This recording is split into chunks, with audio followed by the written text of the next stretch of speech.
A row between Indonesia and Australia over allegations people smugglers were bribed at sea shows no sign of abating, with the captain of the boat highlighting Wednesday the circumstances of the alleged exchange. A spokesperson for East Nusa Tenggara Police told Anadolu Agency that they had interrogated the Indonesian captain, who claims he and his crew were paid a total of $31,000 by an Australian official. The captain admitted to being paid $6,000, while 5 other crew were each paid $5,000 to return the illegal immigrants back to Indonesia, local Deputy Chief Commissioner Ronalzie Agus said by phone from Rote Island, where the 71 asylum seekers and crew came ashore last month. Agus said that Captain Yohanis Humiang had told his story while sitting at a table in front of stacks of US dollar bills he claims came from an Australian official. Humiang, wearing a black mask to disguise his face, said that he and the other crew were recruited in early April 2015 and also became victims of the smuggling syndicate.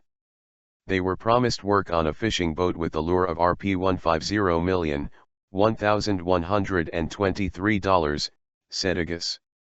Australia's Foreign Minister, Julie Bishop, has rejected the accusations, suggesting Indonesia is to blame for initially failing to secure its borders, while Prime Minister Tony Abbott has refused to confirm or deny them, saying he does not comment on operational matters.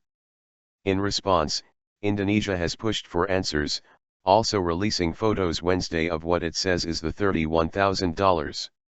Agus said Wednesday that Humiang had said he had left the south coast of West Java on May 5 to try and ship the migrants 10 Bangladeshis, 54 Sri Lankans, and a Myanmar national to New Zealand in a boat purchased from local fishermen. In late May 2015, on arriving in international waters off the coast of East Timor, Australian Border Patrol officers intercepted the boat.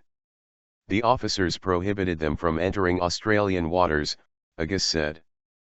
But the crew continued to sail because the captain argued that it was international water. 4 days later, the boat was again intercepted by a patrol of Australian Customs and Navy boats. Agus said that Humiang told police that they were then interrogated and warned not to continue to their chosen destination of New Zealand because their boat was damaged and the sea was too dangerous.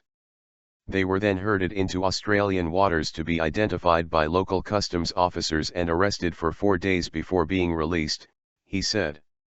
During that interrogation, it has been alleged that the captain and an Australian official came to an agreement about the compensation. The Jakarta Post reported the exchange Wednesday, the captain attempting to underline to the Australians that he had done nothing wrong. He said, "You have committed something illegal, but I told him I was still in international waters, you don't have the right to take us." But he said that we would still be arrested, the Post reported Humiang as saying. "I said we need money to go back to our wives and children." He said, "Okay, we will provide you with assistance. I will be given $6,000 and the crew $5,000 each."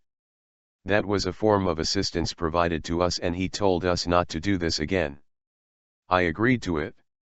According to police, the Australians seized the Indonesian boat, and instead gave them 2 small wooden boats to take them back to Indonesia. Officials gave them life jackets, food, and maps and directions to Rote Island, East Nusa Tenggara, said Agus. The captain said that an official who appeared to be of Indonesian heritage then gave the money to the crews. But soon after setting out, one of the boats experienced engine failure leading to panic on board and all 71 people ended up on the other vessel. The captain has described the boat as unseaworthy, saying it lacked proper navigation systems and had no toilets. The migrants became angry and quarreled with each other and threatened the crew because they were in panic, Humiang said. "I was scared and did not know what to do." On May 31, local fishermen found the boat stranded in shallow waters on Anadolu Island near Rote. 2 of the crew tried to escape but were caught shortly afterwards, said Agus. He said that police had seized the $31,000 from the captain and crew as proof of the payment. The 6 crew are now in police custody and threatened with prison sentences of 5 to 15 years and a fine of Rp1.5 billion.